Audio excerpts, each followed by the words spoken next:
স্বাগত ডিবিসি সংবাদে। আপনাদের সাথে আছি আমি সামিয়া জানা। এবার জানাবো খবরের বিস্তারিত। ঢাকায় বাংলাদেশ পাকিস্তানের পররাষ্ট্র সচিব পর্যায়ের বৈঠক হয়েছে। রাষ্ট্রীয় অতিথি ভবন পদ্মায় সকাল 10:30টার দিকে বৈঠকে বসেন বাংলাদেশের পররাষ্ট্র সচিব জসিমউদ্দিন ও পাকিস্তানের পররাষ্ট্র সচিব আমনা বালুচ। স্থবির দ্বিপক্ষীয় সম্পর্ক এগিয়ে নেওয়া, ব্যবসা বাণিজ্য, প্রতিরক্ষা সহ নানা ক্ষেত্রে সহযোগিতার মাধ্যমে দুই দেশের সম্পর্ক স্বাভাবিক করতেই প্রায় 1.5 দশক পর মূলত এই বৈঠক।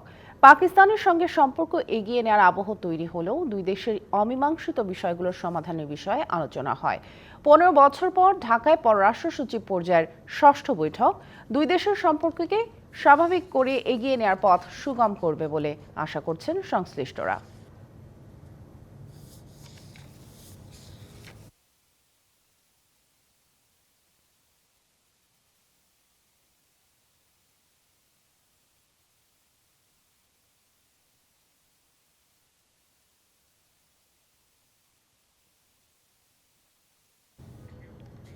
পররাষ্ট্র উপদেষ্টা তৌহিদ হোসেনের সঙ্গে বৈঠকে বসছে বাংলাদেশ সফররত মার্কিন প্রতিনিধি দল। এ নিয়ে বিস্তারিত জানাতে পররাষ্ট্র মন্ত্রণালয় থেকে যুক্ত হচ্ছেন সহকর্মী ইশরাত জাহান উর্মি। পররাষ্ট্র উপদেষ্টার সাথে মার্কিন প্রতিনিধি দলের বৈঠকের বিষয়ে আপনি এর আগের সংবাদেও জানাচ্ছিলেন, এ পর্যায়ে আর কি কি তথ্য আছে আপনার কাছে জানাবেন? এখন যদি তথ্যের কথা বলি তাহলে আমি জানাতে পারি যে আপনাকে দুটা থেকে যেই সব বৈঠকগুলো শুরু হওয়ার কথা রয়েছে সেটি শুরু হবে। ইতিমধ্যেই কিন্তু মার্কিন যুক্তরাষ্ট্রের যে অগ্রগামী দল বা অগ্রবর্তী দল তারা এসে পৌঁছেছেন। কিছুক্ষণের মধ্যেই হয়তো যেই প্রতিনিধি দল এসেছেন তারা চলে আসবেন। বেশ কয়েকটি বৈঠক তারা কাল রাজনৈতিক দলগুলোর সাথে করেছেন, সুশীল সমাজের প্রতিনিধিদের সাথে আজ সকালে বৈঠক হয়েছে আমেরিকান দূতাবাসে, আমরা তেমনটি জানতে পেরেছি। এখন পররাষ্ট্র উপদেষ্টার সঙ্গে তাদের কল্যাণ রয়েছে এবং সেই সাথে সচিবের সাথে বৈঠক করবার কথা রয়েছে। অপেক্ষা করছি আমরা। বৈঠকটি আসলে সকালে হওয়ার কথা থাকলেও সেটি আসলে পিছিয়ে এই দুপুরে নেওয়া হয়েছে। কিছুক্ষণের মধ্যে আমরা আসলে অপেক্ষা করছি যে বৈঠক হবে এবং বৈঠকের পরে তারা আসলে যে বিষয়গুলি, দুটো বিষয় আমি আগেও জানিয়েছি যে মার্কিন যুক্তরাষ্ট্র আসলে জানতে চাইবে বাংলাদেশের নির্বাচন কবে হবে, সেই বিষয়টি তারা জানতে চাইবে এবং সেই সাথে শুল্ক আরোপের যে বিষয়টি খুবই আলোচিত, সেই শুল্ক নিয়ে হয়তো আলোচনা হবে। এবং ট্রাম্প প্রশাসন আসার পরে এটি কিন্তু কোনো উচ্চ পর্যায়ের প্রতিনিধি দলের প্রথম দ্বিপক্ষীয় সফর।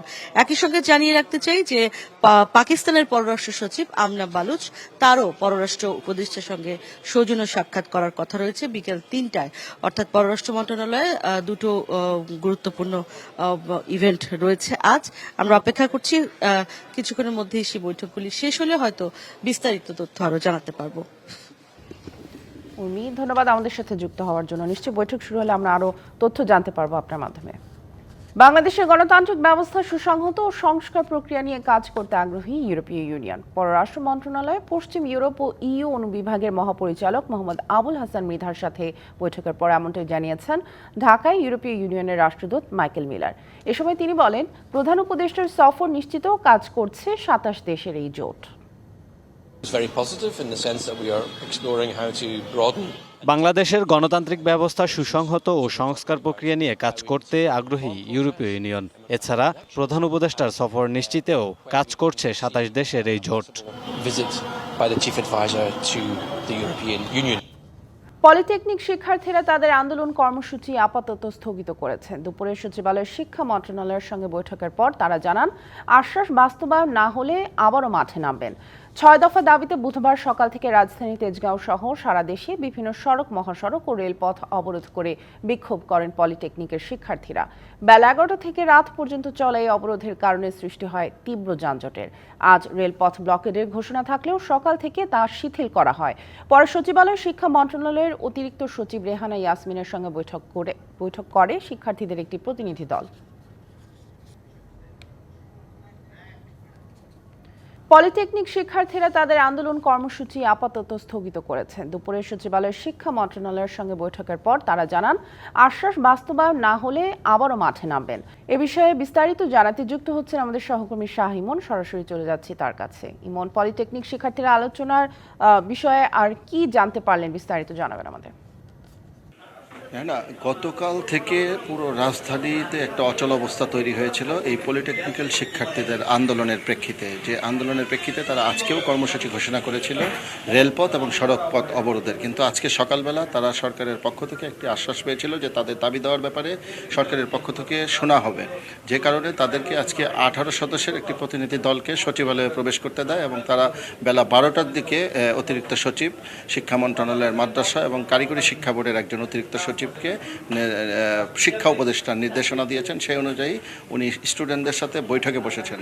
বেলা 12টার পর থেকে বৈঠক চলছে এবং এখন পর্যন্ত 2 ঘন্টা ব্যাপী প্রায় বৈঠকটি এখনও চলমান। কারণ শিক্ষা উপদেষ্টার নির্দেশনায় যে অতিরিক্ত সচিব বৈঠকটি সভাপতিত্ব করছে, সেখানে উনি যেটি বলছেন যে শিক্ষার্থীদের আন্দোলনের পথ থেকে সরে আসার জন্য এবং তাদের দাবি দাওয়াগুলো খুব সাময়িক সময়ের মধ্যেই যে সমাধান করা যাবে এমন না। তারা বলতে চাচ্ছে যে এটি পর্যায়ক্রমে তাদের দাবি, যেগুলো যৌক্তিক দাবি, সেগুলো মেনে নেওয়ার জন্য তাদেরকে বোঝানো হচ্ছে। এবং যে 18 সদস্যের প্রতিনিধি দলটি এসেছে শিক্ষার্থীদের, তারা এখনও ভিতরে রয়েছে। তারা বারবার বলছে যে আমাদের দাবি মানা না হলে আমরা আবার আন্দোলন কর্মসূচির ঘোষণা দিব। তো এই পরিস্থিতির মধ্যেই বৈঠকটি এখনও চলমান।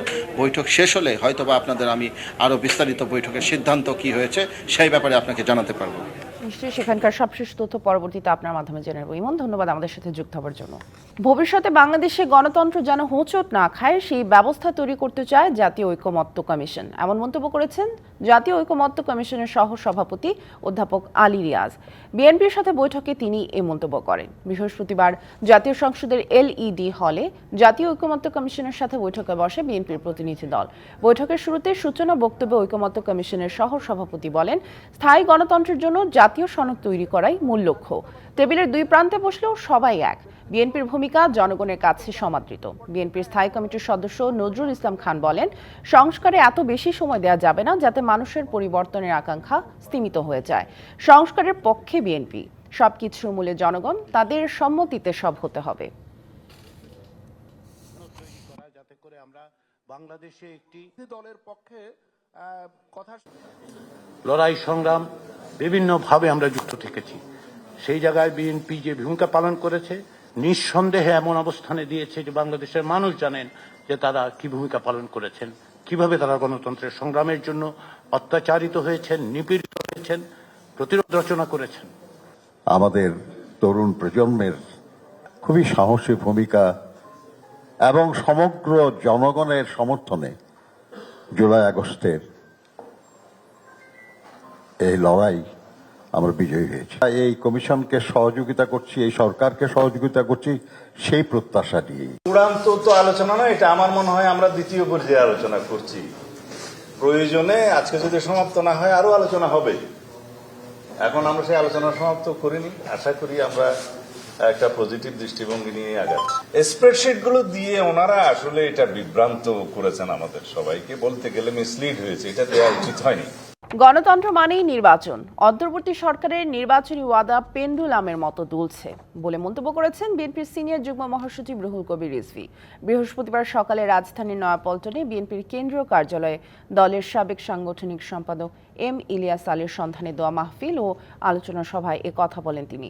ফ্যাসিবাদের দোসররা এখনও প্রশাসনের মাঝে থাকায় দুর্নীতি থামছে না বলে মন্তব্য করেন রিজভী। আলোচনা সভায় অন্তর্বর্তী সরকারের কাছে বিএনপি নেতাকর্মীদের নামে মিথ্যা মামলা প্রত্যাহারের দাবি এবং রাজনৈতিক হত্যা চিরদিনের মতো বন্ধের আহ্বান জানান বিএনপির এই নেতা।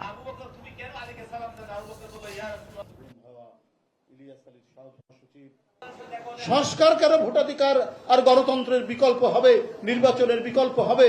আমরা ভোট নির্বাচন এবং ভোট প্রয়োগের কথা বললে আপনার সরকার আরো কিছু কথা সেগুলোকে বিকল্প এনে দাঁড় করছেন।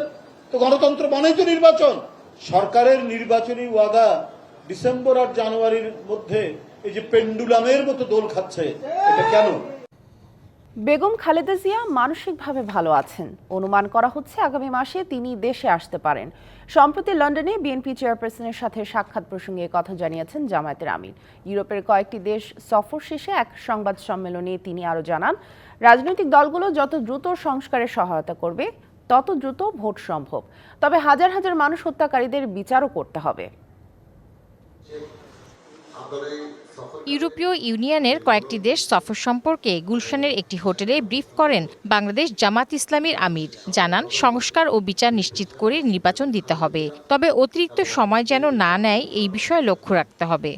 আমরা বলেছি যে এই সংস্কারগুলো সাধন না করে যে নির্বাচন হবে, এই নির্বাচন গণতন্ত্রের কোনো ভিত্তি রচনা করতে পারবে না। আর আমি এটা বলি নাই যে ফেব্রুয়ারির ভিতরেই ইলেকশন হতে হবে। বাস্তবায়ন প্রয়োজনে একটু আগাইতে পারে, একটু পিছাইতে পারে। এর আগেই যদি জাতীয় প্রত্যাশা পূরণ করে ইলেকশন হয়, তাতে আমার আপত্তি থাকবে কেন? আমার তো আপত্তি থাকার কথা না। আবার যদি এর জন্য আরো একটু সময়ের প্রয়োজন হয়, আমরা 15.5 বছর 16 বছর অপেক্ষা করতে পেরেছি, আরো 1-2 মাস অপেক্ষা করতে পারবো। ইউরোপীয় ইউনিয়নের প্রতিনিধিদের রোহিঙ্গাদের ফেরত নিতে সহায়তা করার আহ্বানের কথাও জানান তিনি। তারপরে তাদেরকে তাদের দেশ থেকে তাড়িয়ে দেওয়া হচ্ছে, আমরা তাদেরকে আশ্রয় দিচ্ছি মানবিক কারণে। এছাড়া বেগম খালেদা জিয়ার সাথে সাক্ষাৎ প্রসঙ্গে তিনি বলেন, রাজনৈতিক আলাপ হলেও কোনো সুনির্দিষ্ট বিষয় নিয়ে কথা হয়নি। বিএনপি চেয়ারপারসন আগামী মাসে দেশে ফিরতে পারেন বলেও অনুমান করেন আমির। দুই দলের দায়িত্বশীল নেতৃবৃন্দ এক জায়গায় বসবার রাজনীতির কোনো কথা হবে না, এটা কি বাস্তব? কথা তো হয়েছে, কিন্তু আমরা সুনির্দিষ্ট কোনো বিষয়ের কথা বলিনি। কখন নির্বাচন হবে, কিভাবে নির্বাচন হবে, বিচার প্রক্রিয়া কিভাবে হবে না হবে, বিভিন্ন বিষয় নিয়ে আমরা সাধারণ আলোচনা করেছি। ওইটা ডিসিসিভ কোনো ডিসকাশন ছিল। এছাড়া আগামী নির্বাচনে আওয়ামী লীগের অংশগ্রহণ প্রসঙ্গে ইউরোপীয় ইউনিয়ন জানতে চাইলে হত্যাকাণ্ড সহ দলটির নানা অপরাধের চিত্র তুলে ধরলে তারা আর কিছু বলেননি বলেও জানান ডাক্তার শফিক। আওয়ামী লীগের ব্যাপারে তারা জানতে চেয়েছেন, হ্যাঁ চেয়েছে। Tahsina Jesy, DBC news, Dhaka. সুন্দরীদের দিয়ে সৌদি রাষ্ট্রদূতকে প্রেমের ফাঁদে ফেলার অভিযোগে রাজধানীর ধানমন্ডি থানায় দায়ের করা প্রতারণা ও চাঁদাবাজির মামলায় মডেল মেঘনা আলমকে গ্রেপ্তার দেখিয়েছে আদালত। এছাড়া তার সহযোগী সমীর দেওয়ানকে 5 দিনের রিমান্ড দেওয়া হয়েছে। এর আগে 9 এপ্রিল রাতে মেঘনা আলমকে রাজধানীর বসুন্ধরা আবাসিক এলাকার বাসা থেকে আটক করে হেফাজতে নেয় ডিবি।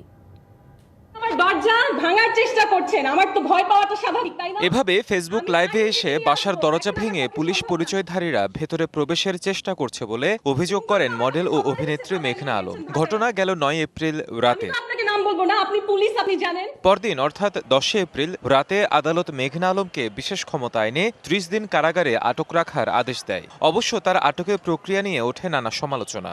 এমন অবস্থায় বৃহস্পতিবার সকালে রাজধানীর ধানমন্ডি থানার একটি মামলায় তাকে গ্রেপ্তার দেখানোর আদেশ দেয় আদালত। রাষ্ট্রপক্ষের কৌশলী জানান, গত বছরের এপ্রিলে মেঘনা আলমের পূর্ব পরিচিত ব্যবসায়ী মোহাম্মদ দেওয়ান সমীরের বিরুদ্ধে চাঁদাবাজি ও প্রতারণার অভিযোগে মামলা হয়। বৃহস্পতিবার এই মামলায় তাকে গ্রেপ্তার দেখানোর আবেদন করলে আদালত তা মঞ্জুর করে। দেওয়ান সমীরকে দেয়া হয় 5 দিনের রিমান্ড। আজকে যে মামলায়, এই মামলায় যেহেতু সমীর দেওয়ান এজাহারনামী আসামি, তাকে গ্রেপ্তার দেখানো হয়। বিজ্ঞ আদালত 5 দিনের রিমান্ড মঞ্জুর করেন এবং মেঘলা তদন্তে মেঘলাকে এই ঘটনার সঙ্গে সমীর দেওয়ানের সঙ্গে তাকে তার সম্পৃক্ততা পাওয়ার কারণে বিজ্ঞ আদালত তাকে গ্রেপ্তার দেখিয়ে জেল আদালতে প্রেরণ করেন। 2020 সালের 5 অক্টোবর মিস আর্থ বাংলাদেশ প্রতিযোগিতায় বিজয়ী হন মেঘনা আলম। হিমাদ্রি রাহা, ডিবিসি নিউজ, ঢাকা। ঢাকা মহানগর আওয়ামী লীগের সাবেক সাধারণ সম্পাদক শাহে আলম মুরাদকে গ্রেপ্তার করা হয়েছে। ডিবি পুলিশ জানিয়েছে, বৃহস্পতিবার সকালে রাজধানীর উত্তরা থেকে তাকে গ্রেপ্তার করা হয়। শাহে আলম মুরাদ ঢাকা মহানগর আওয়ামী লীগের কার্যনির্বাহী সদস্য ও সাবেক সাধারণ সম্পাদক। সম্প্রতি সরকার বিরোধী কার্যক্রমের অভিযোগে তাকে গ্রেপ্তার করা হলো। বহুল আলোচিত আয়নাঘর নিয়ে বিশেষ প্রতিবেদন তৈরি করেছে ব্রিটিশ সংবাদ মাধ্যম বিবিসি। আয়নাঘরে বন্দী থাকা 6 জনের সাক্ষাৎকারে উঠে এসেছে শতাধিক ওইসব গোপন বন্দিশালার তথ্য। এসব বন্দিশালায় বৈদ্যুতিক শক, নির্যাতন, রাতভর জেরা চালানো হতো। এই গোপন বন্দিশালাগুলোর মাধ্যমে রাজনীতি, মতাদর্শ ও স্বাধীন মত প্রকাশের বিরুদ্ধে নিপীড়ন চালানো হয়েছে বলে অভিযোগ উঠেছে। বুধবার প্রকাশিত এক প্রতিবেদনে বিবিসি বলেছে, এই কারাগারের অবস্থান ছিল এমন জায়গায় যেটি রাজধানীর আন্তর্জাতিক বিমানবন্দর থেকে মাত্র কিছু দূরে, যেখানে উড়োজাহাজ অবতরণের শব্দ বন্দীদের স্মৃতিতে গেঁথে ছিল। সেই শব্দই ছিল তাদের পথ নির্দেশক। তদন্তকারীরা বলছেন, দেশে এমন গোপন বন্দিশালার সংখ্যা শতাধিক, যা ছিল একটি পরিকল্পিত ও কাঠামোগত নিপীড়ন ব্যবস্থা। এসব গোপন কক্ষে নির্যাতন করার অভিযোগে এখন পর্যন্ত 122 জনের বিরুদ্ধে গ্রেপ্তারি পরোয়ানা জারি হয়েছে, তবে কাউকে এখনো গ্রেপ্তার করা হয়নি। তপ্ত বৈশাখে রাজধানী সহ দেশের অধিকাংশ এলাকায় বুধবার যে বৃষ্টি শুরু হয়েছে আজও তা অব্যাহত থাকবে। এর মধ্যে 5 বিভাগে বৃষ্টির পরিমাণ বেশি থাকবে। সঙ্গে দমকা হাওয়া এবং বজ্রপাতের সতর্কবার্তা দিয়েছে আবহাওয়া অধিদপ্তর। রাজধানী ছাড়াও দিনাজপুরে ভ্যাপসা গরমের পর ভোর 4টা থেকে বৃষ্টি শুরু হয়। মেঘের গর্জন আর মুষলধারায় বৃষ্টি শীতল করে দেয় পরিবেশ। সকাল 9টা পর্যন্ত 61 মিলিমিটার বৃষ্টিপাত রেকর্ড করা হয়েছে। মুষলধারে বৃষ্টি হয়েছে চাঁপাইনবাবগঞ্জে। স্বস্তির এই বৃষ্টি ধান, আমসহ বিভিন্ন ফসলের জন্য উপকারী বলে মনে করছে কৃষক। তবে ভাবাচ্ছে বজ্রপাত। দুপুরের পর 2 থেকে 3 ঘন্টার মধ্যে ঢাকাসহ 33 জেলায় বজ্র বৃষ্টির সতর্কবার্তা দিয়েছে আবহাওয়া অফিস। এই সময়ে নিরাপদে অবস্থানের পরামর্শ তাদের। এছাড়া শুক্রবারও বৃষ্টি অব্যাহত থাকতে পারে বলে পূর্বাভাসে বলা হয়েছে। মঙ্গলবার থেকে কমে আসবে বৃষ্টির প্রবণতা। ট্রাভেল ট্যাক্স ভ্রমণকারী সরাসরি পরিশোধ করে ইমিগ্রেশন পার হবেন, টিকিটের সাথে আর যুক্ত থাকবে না, এমন নিয়ম করার পরিকল্পনা করছে জাতীয় রাজস্ব বোর্ড। বৃহস্পতিবার সকালে প্রাক বাজেট আলোচনায় এনবিআর চেয়ারম্যান জানান, অনেক প্রতিষ্ঠান বন্ধ হয়ে যাওয়ায় ট্রাভেল ট্যাক্সের শত শত কোটি টাকা পাচ্ছে না সরকার। তাই আগামী অর্থ বছর থেকে নতুন পদ্ধতিতে এই ট্যাক্স আদায়ের চেষ্টা করা হবে। বৃহস্পতিবার আগারগাঁয়ে জাতীয় রাজস্ব ভবনে প্রাক বাজেট আলোচনায় অংশ নেন বিভিন্ন সেবা ও শিল্প খাতের উদ্যোক্তারা। নিজ নিজ খাতের সমস্যার কথা তুলে ধরে কর সুবিধা দেওয়ার প্রস্তাব করেন তারা। বলেন, দেশে ইলেকট্রিক্যাল ট্রান্সফরমার প্যানেল প্রস্তুতকারী প্রতিষ্ঠান রয়েছে 100-র বেশি, কিন্তু কর কাঠামোর সমস্যায় তাদের আমদানিকারকদের সাথে অসম প্রতিযোগিতার মুখোমুখি হতে হচ্ছে। বেশিরভাগ ক্ষেত্রে আমাদের যেটা প্রবলেম স্যার, ফিনিশ প্রোডাক্ট এবং র মেটেরিয়ালের ডিউটি অলমোস্ট সেম, যার ফলে স্যার কেউ ম্যানুফ্যাকচারিং এ উৎসাহী হয় না। মিষ্টি ব্যবসায়ীরা ভ্যাটের হার কমানোর প্রস্তাব করেন। ট্রাভেল ট্যাক্সের হার কমানোর প্রস্তাব করে এয়ারলাইন্স কোম্পানিগুলো। আর অভ্যন্তরীণ নৌ রুটে এসি কেবিনের ভ্যাটের হার কমানোর দাবি করেন নৌ পরিবহন উদ্যোক্তারা। এসব দাবির পরিপ্রেক্ষিতে এনবিআর চেয়ারম্যান জানান, ভ্যাটের হার এক অঙ্কের হওয়া উচিত। যদি সকল ব্যবসায়ীরা একমত হয় তাহলে আমরা লাগলে ভ্যাটের হার কমাবো, কিন্তু ভ্যাট সিঙ্গেল রেট হওয়া উচিত। এখন আপনারা যদি ডিসিপ্লিন না হন তাহলে আপনাকে কেমনে আমরা হেল্প করব?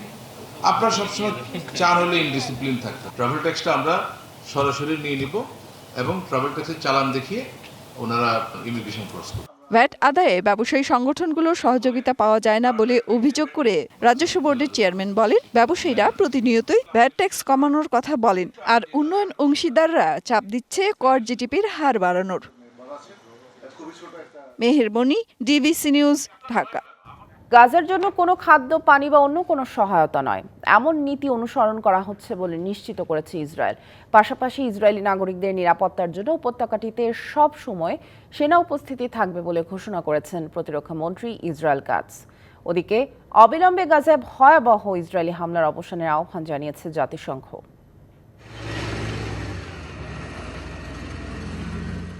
সবশেষ 18 মার্চ যুদ্ধবিরতি চুক্তি লঙ্ঘনের পর গাজায় ইসরায়েলি হামলা বেড়েছে বহুগুণ। স্থাপনা ধ্বংসের পাশাপাশি হতাহতের সংখ্যাও বাড়ছে হু হু করে। যুদ্ধ বিধ্বস্ত গাজার কয়েক লাখ বাসিন্দা অর্ধাহারে অনাহারে বিনা চিকিৎসায় দিন কাটাচ্ছেন। এমন পরিস্থিতিতেও ইসরায়েলের ঘোষণা, গাজায় কোনো ধরনের ত্রাণ সহায়তা নয়। দেশটির প্রতিরক্ষা মন্ত্রী ইসরায়েল কাটজ এও নিশ্চিত করেছেন, শুধু ত্রাণ নয়, পানি বা সহায়তাও নয়, এমন নীতি অনুসরণ করা হচ্ছে। পাশাপাশি ইসরায়েলি নাগরিকদের নিরাপত্তার জন্য উপত্যকাটিতে সবসময় সেনা উপস্থিতি থাকবে বলেও জানিয়েছে তেল আবিব। গাজার মোট ভূখণ্ডের কিছু অংশকে ইসরায়েলের নিরাপত্তা অঞ্চল হিসেবেও স্বীকৃতি দেওয়া হবে বলেও জানিয়েছে নেতানিয়াহু প্রশাসন। এদিকে গাজার রাফা ও খান ইউনিসে বোমাবর্ষণ অব্যাহত রেখেছে ইসরায়েল। জাবালিয়ার শরণার্থী শিবিরে হামলায় শিশুসহ নিহত হয়েছে বেশ কয়েকজন। জাতিসংঘ বলছে, চলতি সপ্তাহে গাজায় বিশ্ব ভয়াবহ পরিস্থিতি পর্যবেক্ষণ করছে। অবিলম্বে এ আগ্রাসন বন্ধ হওয়া উচিত। মৌসুমী শান্তা, ডিবিসি নিউজ ডেস্ক। যে বিশ্ববিদ্যালয় থেকে লেখাপড়া করে এখন পর্যন্ত 162 জন সম্মানজনক নোবেল পুরস্কার পেয়েছেন, সেই হার্ভার্ড বিশ্ববিদ্যালয়ের কর্মকাণ্ডকে তামাশা বললেন মার্কিন প্রেসিডেন্ট ডোনাল্ড ট্রাম্প। একে বিশ্বের সেরার তালিকা থেকে বাদ দেওয়া উচিত বলেও মন্তব্য করেন তিনি। নিজের সামাজিক যোগাযোগ মাধ্যম ট্রুথ সোশ্যালে ট্রাম্প লিখেছেন, বাইরের রাজনৈতিক তদারকি মানতে অস্বীকৃতি জানানোর পরিপ্রেক্ষিতে শিক্ষা প্রতিষ্ঠানটির সরকারি গবেষণা তহবিল বাতিল করা উচিত। হার্ভার্ড একটি সম্মানজনক শিক্ষা প্রতিষ্ঠান হিসেবে আর বিবেচিত হতে পারে না। একে বিশ্বের সেরা বিশ্ববিদ্যালয় বা কলেজগুলোর কোনো তালিকায় রাখা উচিত নয়। এর কর্মকাণ্ড এখন তামাশায় পরিণত হয়েছে বলেও উল্লেখ করেন ট্রাম্প।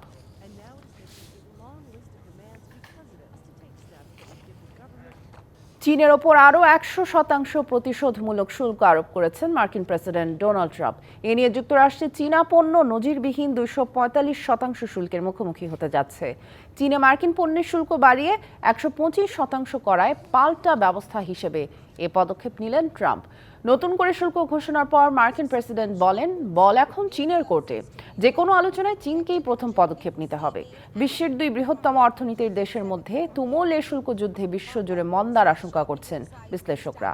বিশ্ব বাণিজ্য সংস্থার মতে বাণিজ্য উত্তেজনা ও ক্রমবর্ধমান অনিশ্চয়তার কারণে চলতি বছর বৈশ্বিক প্রবৃদ্ধি 2.3% নেমে যেতে পারে।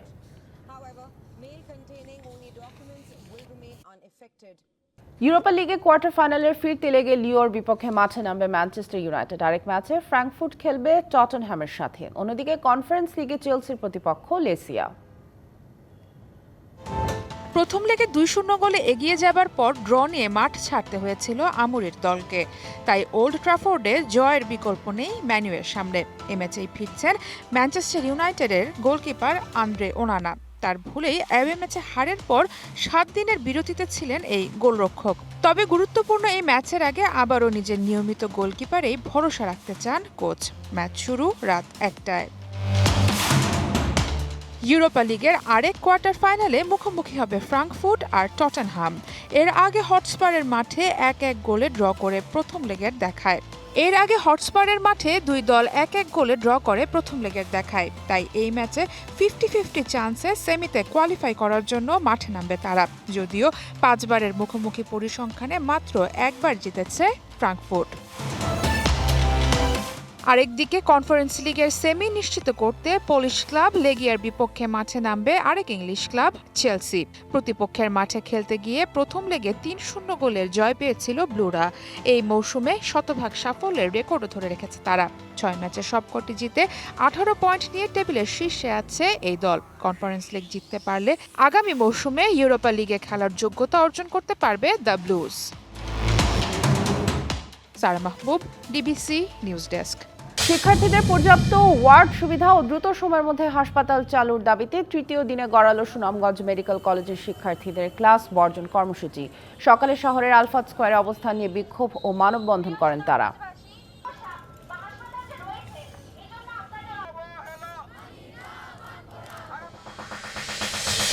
জামায়াতে ইসলামীকে হেয় প্রতিপন্ন করতে যশোরের রূপদিয়ায় 14টি ঘর ভাঙচুর করা হয়েছে। সংবাদ সম্মেলন করে এই অভিযোগ করেছেন দলটির যশোর জেলা শাখার নেতারা।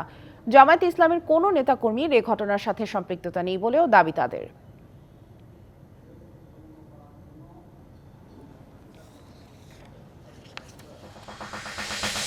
খাগড়াছড়িতে বিজয় উৎসব দেখতে গিয়ে অপহরণের শিকার চট্টগ্রাম বিশ্ববিদ্যালয়ের 5 শিক্ষার্থী সহ 6 জনকে 24 ঘন্টা পরও উদ্ধার করতে পারেনি প্রশাসন।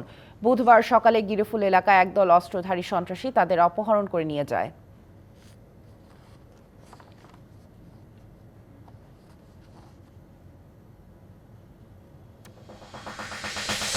ভোলায় যৌথ মাদক বিরোধী অভিযানে জব্দ করা প্রায় 3 লাখ পিস ইয়াবা ধ্বংস করল কোস্টগার্ড। সকালে কোস্টগার্ড দক্ষিণ জোন কার্যালয়ে এসব ইয়াবা ধ্বংস করা হয়, যার দাম প্রায় 9 কোটি টাকা।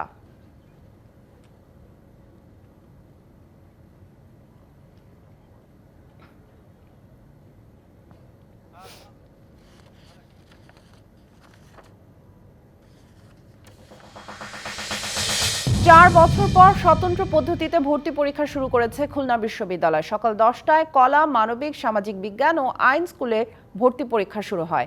এবারের 1109টি আসনের বিপরীতে 1,07,685 জন শিক্ষার্থী অংশ নিয়েছেন।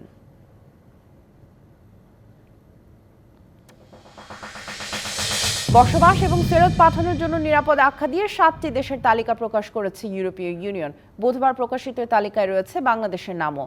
নিরাপদ ঘোষণা করায় এখন থেকে এসব দেশের নাগরিকদের ইউরোপীয় ইউনিয়নের দেশগুলোতে আশ্রয় পাওয়া কঠিন হবে।